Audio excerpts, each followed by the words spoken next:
You know, a divided majority can be easily defeated by a united minority.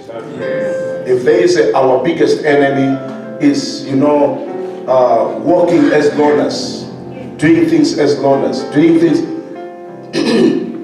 even to outshine each other. But, I came to a conference, a men conference, where my brother, Pastor Pacey, was hosting one, the 1st of June. And then after that, I had one back at home. But I said, when my brother said, we are having a men conference on the 22nd, I said, we are going to be there. And we are not coming there to preach, but we are coming there to learn, to attend, and grow together.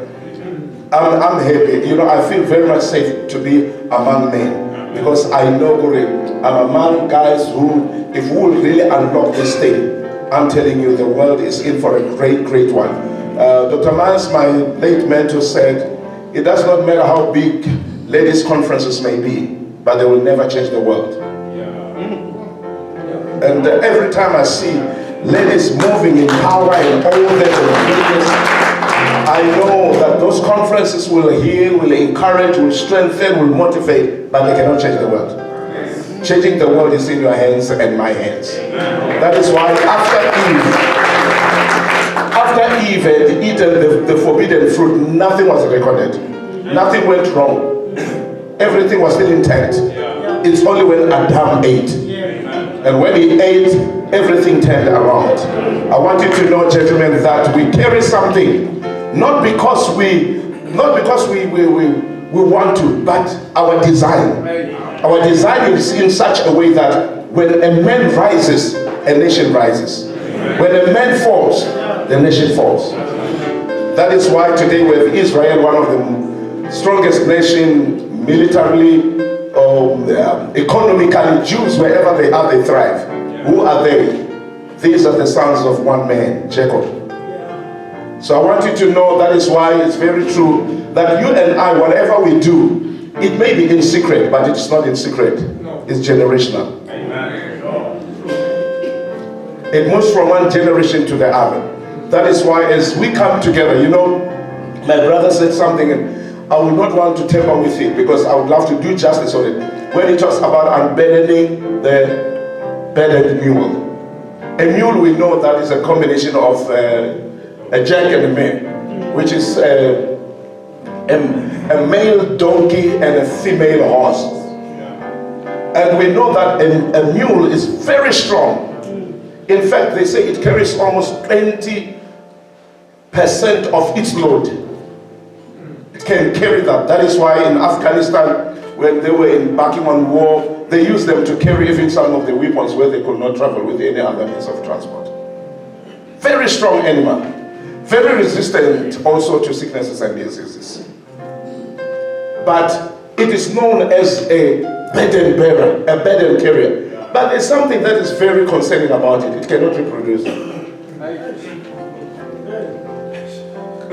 And that one is very worrisome. It cannot reproduce. Even the females, they hardly reproduce. So, but why do we talk of unburdening this burdened mule? A man, sometimes he looks like a mule. He appears like a mule that carries all the burdens. These burdens, they are laid on us by society. They are laid on us by tradition. They are laid on us by religion. And far and above that, we lay this burdens upon ourselves. That is why we are one people that sometimes drive the car that I should not be driving. Build the house I should not be building. Live in a place where I should not be living. Because my means and everything does not allow me. But I have a burden, a pressure. And this pressure sometimes is so much that you don't know whether you're doing right or not. You don't know whether you are getting there or not. And there's so much expectations from society, from everywhere. But there are few places, my dear brother, and this is my point. There are few places and there are few programs that empowers us. I've heard men talking, you see this women empowerment, and they are worried about that. And to a certain extent, they are right. Taking a girl child to work, what about a boy child? and complaining about it, because who do we expect to empower us? Yes, so we are doing ourselves disservice. There's a lot that is expected from you, from yourself, from your family. You know, some of the burdens that we've laid upon ourselves. That is why we become very much suicidal. That is why we cannot handle. You know, these burdens that we carry, sometimes they made us not to develop properly, even psychologically. Because you must be told, you must be a man. You grow up, be a man. I remember my father would say, I said, you don't know your blessing. You know, there are expectations, but nobody dares sit down and say, son, this is the way to go. This is what you must do. This is how you do it. If there are amidst us men who their biological parent, uncles, family sat down with them and told them what it is to be a man, to be a husband, to be a father, then there might be 20%. But 80% trial and error. Oh, Ringeta. Like I said the other day, even proposing, I was not taught how to propose. I had to figure out. But I'm expected to propose. If you see me like I'm of age, hey, that's when I'll take a ring. They want me to take a, but nobody tells me how to take it.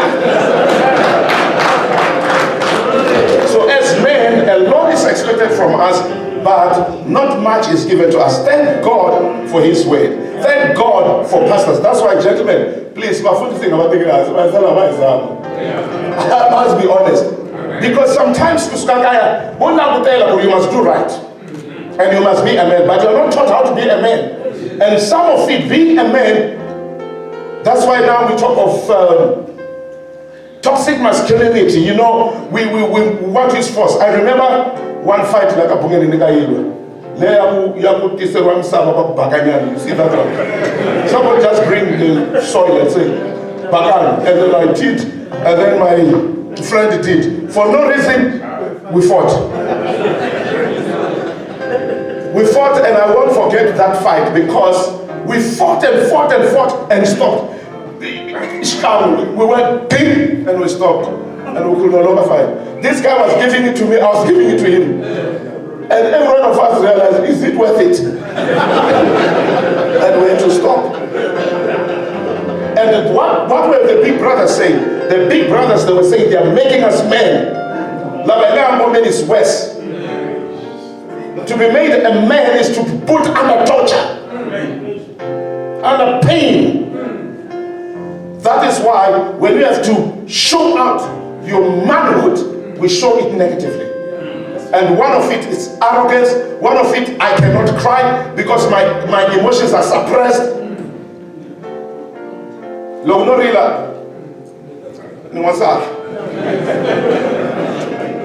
And because of that, you bottle things. Listen, friends, there is nothing new. Let me say, what you are facing, somebody faced it. Somebody conquered it.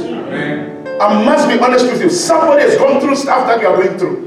Yes, while you are in the heat of it, you'll even think, what I'm going through, no living person has ever gone through. I can tell you, somebody went through it. And they came out victorious by hook or crook, and it will open up. Let me tell you why statistics of suicide does not skyrocket when it comes to females.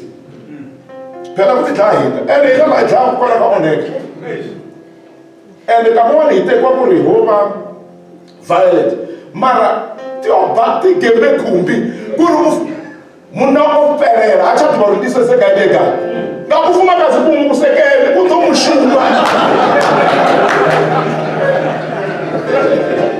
because I'm not taught how to deal with this thing. Like somebody said, don't try and understand a woman. When she was made, you were sleeping. You just woke up and found her. So you will not figure her out.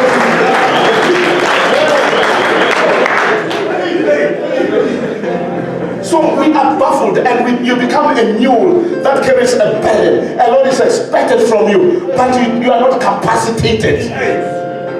Now with gender equity and all the gender equality and the like, and you go for an interview, you perform well, but because there was a woman, they say, no, they would prefer a woman. Do you think a man says, thank you?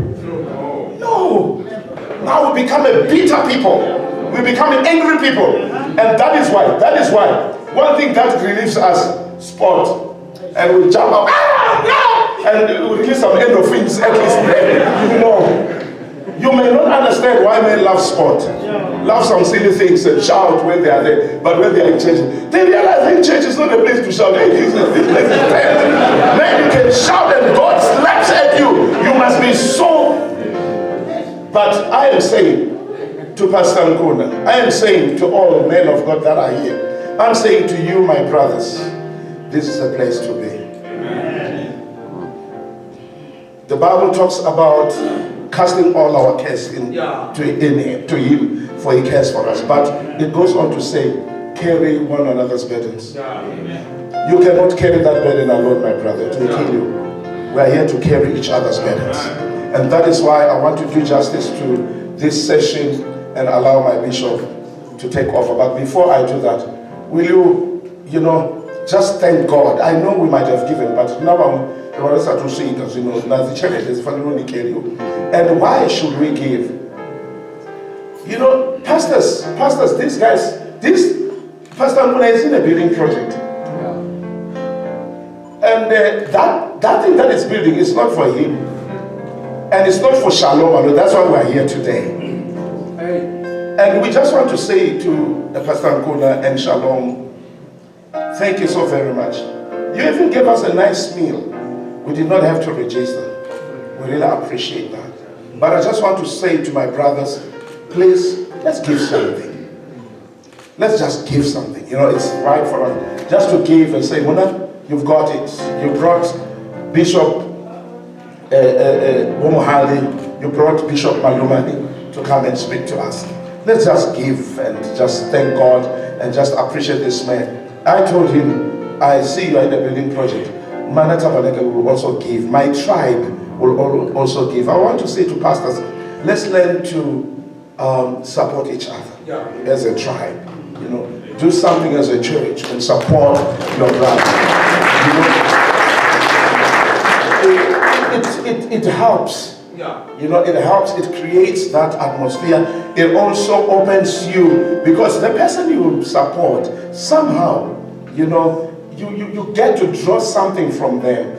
Be it grace, be it something, but you get to draw something from them. So I'm not a good guy when it comes to taking offerings, but I take very successful offerings. We built the church in 5 months. Those of you who know Manata Tabernacle, we built it in 5 months. We built the child's block in 3 months and cash. Not because we've got too much money. Not because we've got guys in Burwa. These guys are my sons. They are just like everybody else. They run their businesses here and there like you. But one thing that I've done, which is very much important, is to let them know that when it comes to giving, we're giving from our hearts. We're giving for every good cause. And God, who is good, who is, I'm not giving first to be given. I give because I am given. He gives Abraham a son, and he says, give me your only son. So I want to say, that which God has given you, let's just thank God, let's just worship God today by coming and giving it. So I want to put it that so let's come and just give something, my dear brothers. Will you? Just come if you have something. And if you have given